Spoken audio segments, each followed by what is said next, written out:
ते राहिले होते गोदापट्ट्यातल्या त्या राहिलेल्या गावामुळं मग त्यांचा एकत्रित कार्यक्रम ठेवला आहे सगळ्यांचा एकत्रित कार्यक्रम ठेवला आहे तिथं आता ते बीड जिल्ह्यातल्या गोदापट्ट्यातल्या काही गावात राहिले होते त्यांचा एकत्र ठेवला आहे आणि जालना जिल्ह्यातले काही गोदापट्ट्यातले 123 पैकी गाव राहिले होते तर कुंभारी पिंपळगावला त्यांचा आज कार्यक्रम मोठा ठेवला आहे कारण सगळीकडं जाणंच होईना त्यामुळे सगळ्यांनी एकत्रित ठेवलं. आता काल छगन भुजबळांची सभा झालेली त्यामध्ये त्यांनी आरोप केलेला आहे पेटवणारे लोक जय शिवाजी जय जिजाऊ अशा घोषणा देत घराला आग लावत होते. ती बदली ते जाऊन दे तिकडे त्याला काय राहिलं त्याचं संपलं देव त्याला तेवढंच राहिलं आता नुसतं बोंबलतं आहे आणि गरीब ओबीसी बांधवात आणि गरीब मराठा बांधवात नाराजी पसरवण्याचं काम करतो पण ते ओबीसी बांधवांना ओळखले आता ते राजकारणी मनुष्य आपला फायदा करून घेतोय ते काय का ते काय त्याला म्हणजे महत्त्वच द्यायचं नको आहे.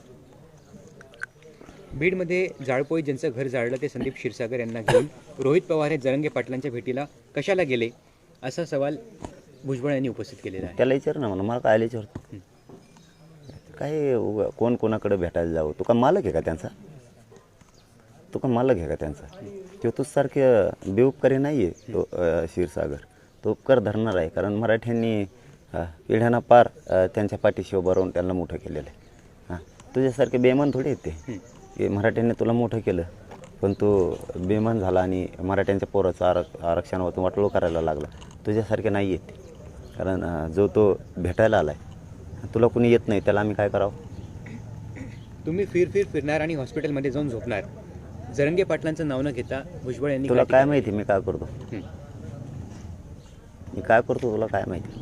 मी रात्रंदिवस फिरतो शहराला त्रास झाला की सलाईन घेतो दुसऱ्याची आत्ता काल सलाईन तोडून आलो आहे निघालो परत मराठ्यात रात्रंदिवस लोकांच्या दारात तो सर लोकांचा वापर करून घेणारा नाही आहे मी रात्रंदिवस सलाईनवर जगल्यासारखा रात्रंदिवस फिरतो शहराला त्रास झाला की सलाईन घेतो दुसऱ्या दिवशी परत मैदानात लोकांना गोरगरिबांच्या दारात जातो की आपल्या लेकरांचं कल्याण करायचं आहे.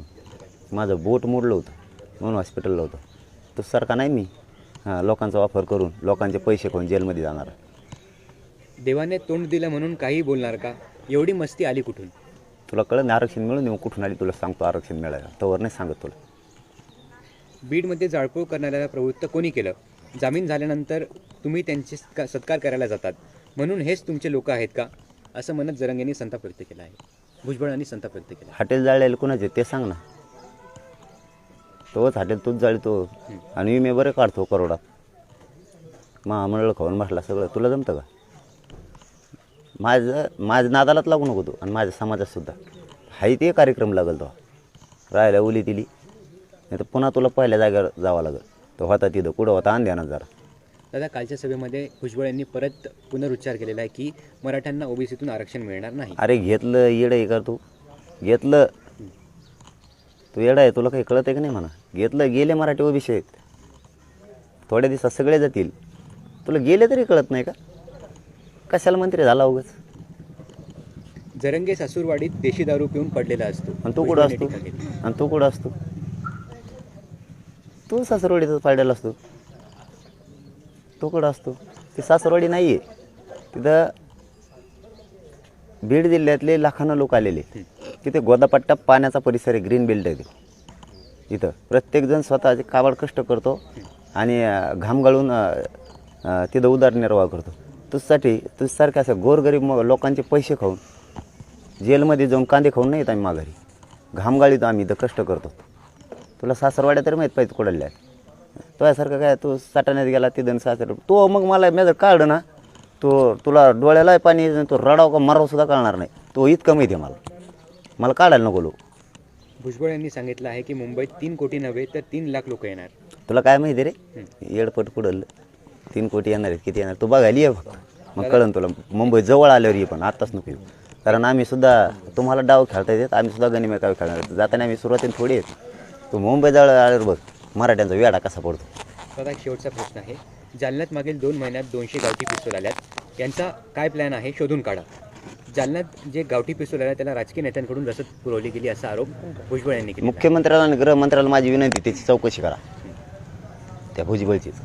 याला कसं काय माहीत होतं ह्यो तर आमच्या त्यांच्या लोकाला घेऊन देत नाही आणि आमच्या याच्यात घुसवीत नाही ह्योच बहुतेक त्याच्याच लोकाला घेऊन देतो आणि आमच्यात घुसवतो आणि मराठ्याने केला म्हणतो. आता हे रिव्हॉल्वर घेऊन बहुतेक आमच्या कार्यक्रमात घुसवील त्यांच्यात लोकाला.